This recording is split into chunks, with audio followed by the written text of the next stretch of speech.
হঠাৎ কি আপনার বাড়িতে একের পর এক সমস্যা বেড়েই চলেছে? কোনো কারণ ছাড়াই অর্থকষ্ট, অসুস্থতা, অদ্ভুত ভয় আপনাকে ঘিরে ধরছে। বারবার মনে হচ্ছে কোনো এক অদৃশ্য শক্তি আপনার বাধার কারণ হয়ে দাঁড়াচ্ছে। তাহলে আজকের এই ভিডিওটি শেষ পর্যন্ত স্কিপ না করে দেখুন, কারণ আপনার সমস্যার সমাধানের উপায় থাকবে আজকের এই ভিডিওতে। সুস্থ থাকার, ভালো থাকার ঠিকানা। বন্ধুরা, সমস্যা আমাদের জীবনে আসতেই পারে।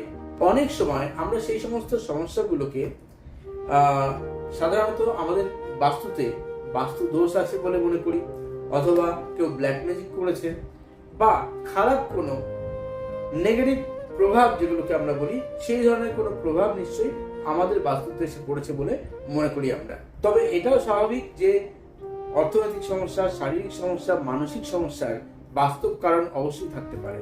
তাই বাস্তব সমস্যার বাস্তব সমাধানও আছে। তার পাশাপাশি যদি আমরা কিছু আধ্যাত্মিক বা স্পিরিচুয়াল কোনো রকম রেমিডিস বা উপায় প্রয়োগ করি, এই সমস্ত ব্যাপারে খুব দ্রুত কিন্তু আমাদের এই সমস্যাগুলো থেকে আমরা বেরিয়ে আসতে পারি। বাস্তুতে কোনো রকম নেগেটিভ প্রভাব আছে কিনা তার কিছু লক্ষণ আছে। যেমন ধরুন, আপনি দেখবেন যে আপনার বাস্তুতে অর্থাৎ বাড়িতে প্রবেশ করলেই একটা অস্বস্তি অনুভব করছেন। বাড়িতে খিটিমিটি, ঝগড়াঝাটি, সম্পর্কের অবনতি লেগেই রয়েছে। বাড়ির ছেলেটা বা মেয়েটা কথার অবাধ্য হয়ে যাচ্ছে, কিছুতেই কথা শুনছে না। আপনি যে ইনকাম করছেন সেই টাকা আপনি মাসের শেষ হওয়ার আগেই দেখছেন শেষ হয়ে যাচ্ছে। আপনি টাকা রাখতে পারছেন না কিছুতেই, প্রচুর ধার দেনা হয়ে যাচ্ছে। শারীরিক দিক থেকে অসুস্থ হয়ে পড়ছেন, মানসিক দিক থেকে বিক্ষিপ্ত টেনশন আপনাকে জর্জরিত করে দিচ্ছে। কাজে নানা দিক থেকে বাধা আসছে, দুঃস্বপ্ন দেখতে হচ্ছে আপনাকে রাতের পর রাত। আপনি একটা অজানা ভয়ে সবসময় বাড়ির পরিবেশ ভারী লাগছে, এমনকি বাড়ির গাছপালাগুলো কেমন যেন শুকিয়ে যাচ্ছে। এত সমস্যা থেকে আপনি খুব সহজেই ছোট্ট ছোট্ট কিছু ঘরোয়া উপায়ে এই সমস্যার সমাধান খুব দ্রুতই করে নিতে পারেন। প্রথমেই বলবো, আপনার বাস্তুকে যদি পজিটিভ এনার্জিতে ভরপুর রাখতে চান, অবশ্যই লবণের একটি উপায় আছে, খুব শক্তিশালী। এই উপায়টি করে দেখুন। আপনার বাড়ির মধ্যে বা বাস্তুর মধ্যে যে প্রধান যে ঘরটি আছে, যেটি সব থেকে বেশি ব্যবহৃত হয় বা আপনারা বেশি সময় থাকেন, সেই ঘরে একটি কাঁচের বা কাঠের কোনো পাত্রে, মাটির পাত্রে রাখলেও হবে, লবণ রেখে দিন।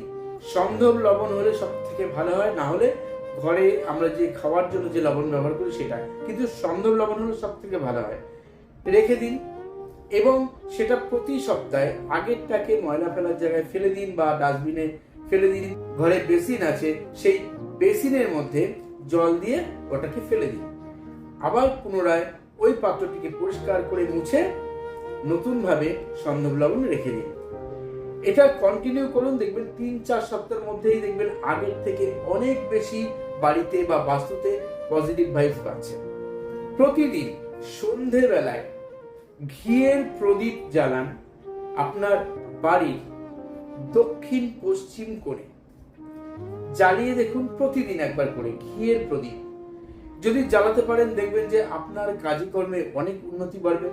আপনি অনলাইন বা অফলাইন যে কাজই করুন, সেই কাজে একটা ফ্লো বাড়বে।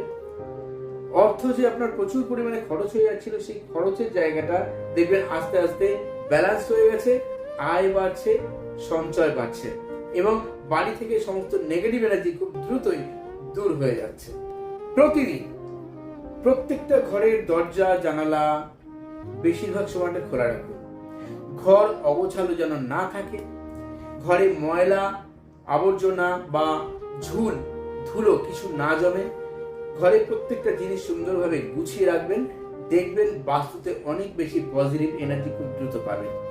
প্রত্যেক দিন আপনি উত্তর দিকের যে ঘরটি আছে, উত্তর দিকের কোণে অথবা উত্তর পূর্ব কোণে আসনে বসে উত্তর দিকে মুখ করে বা পূর্ব দিকে মুখ করে অথবা উত্তর পূর্ব কোণে মুখ করে বসে 5টা মিনিট যে কোনো ধরনের মেডিটেশন বা ধ্যান করুন, বা গায়ত্রী মন্ত্র জপ করুন, বা মহামৃত্যুঞ্জয় মন্ত্র জপ করুন, হনুমান চালিসা পাঠ করুন।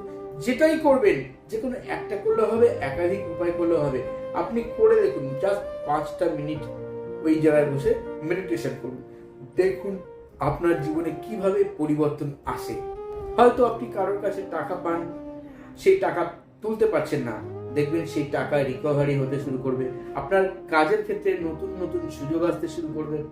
আপনি সকলের সঙ্গে একটা সুন্দর সম্পর্ক ফিল করবেন, সকলের সঙ্গে সুন্দর একটা বন্ডিং তৈরি হবে আপনার। এমনকি শরীর, মন, আত্মা অনেক বেশি প্রশান্তিতে ভরপুর হয়ে যাবে প্রত্যেকটা দিন। প্রতিদিন একটা ছোট্ট উপায় করুন, কর্পূর ধূপ অথবা শুধু কর্পূর আগুন দিয়ে জ্বালিয়ে প্রত্যেকটা ঘরে, ব্যালকনিতে, প্রধান দরজার সামনে, প্রত্যেকটা জানলার সামনে তার ধোঁয়া দেখান। প্রতিদিন যে কোনো সময়, সন্ধ্যাবেলা হলে খুব ভালো হয়, সকালবেলায় হতে পারে, যে সময় আপনার সুবিধা করে দেখুন, বাড়ির নেগেটিভ এনার্জি ক্লিয়ারিং হয়ে যাবে।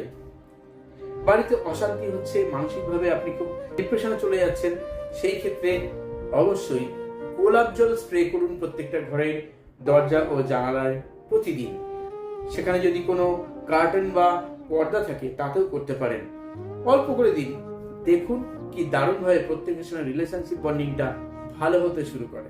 যদি আপনি ঈশ্বরের সুরক্ষা এবং ইতিবাচক শক্তিকে আহ্বান জানাতে চান, তাহলে প্রতিদিন আপনি যে ইষ্ট দেবতাকে ডাকেন বা প্রার্থনা করেন তার নাম 21 বার স্মরণ করুন। নিজের যদি দীক্ষা হয়ে থাকে, দীক্ষা মন্ত্র অর্থাৎ বীজ মন্ত্র 21 বার কমপক্ষে জপ করুন, তার বেশিও জপ করতে পারেন। তারপর দিনটা শুরু করুন, রোজ সকালবেলায় এটা করুন, দেখুন কি দারুণভাবে আপনার জীবনে পরিবর্তন আসতে শুরু করে। প্রতিদিন যখন এই বীজ মন্ত্র জপ করবেন বা ইষ্ট দেবতার নাম জপ করবেন, করার পর আপনি শুধুমাত্র একটি কথা 3 বার বলুন, আমার চারপাশে শুধুই শান্তি, সুরক্ষা ও শুভ শক্তির বিকাশ ঘটছে। ধন্যবাদ তোমাকে ইউনিভার্স। বন্ধুরা, মনে রাখবেন, ভয় নয়, ইতিবাচক শক্তি আমাদের এগিয়ে যেতে সাহায্য করে জীবনের প্রত্যেকটা মুহূর্তে। যদি জীবনে সত্যি বাধা আসে, তাহলে বাস্তবভাবে সমস্যার সমাধান করার চেষ্টা করুন, মনকে ইতিবাচক তৈরি করুন। জীবনে সমৃদ্ধি লাভের জন্য, সকল রকম বাধা মুক্ত থাকার জন্য কমেন্ট বক্সে লিখুন, আমি আলো ও ইতিবাচক শক্তিকে স্বাগত জানাই। ভিডিওটি ভালো লাগলে লাইক, কমেন্ট, শেয়ার করবেন এবং যারা একদম নতুন তারা সাবস্ক্রাইব করতে ভুলবেন না। আর যে মানুষটির খুব প্রয়োজন এই মুহূর্তে এই সমস্যা সমাধানের, তার সঙ্গে শেয়ার করুন এই ভিডিওটি। সবাই ভালো থাকুন, সবাই সুস্থ থাকুন, আর চলিত হবে। ধন্যবাদ।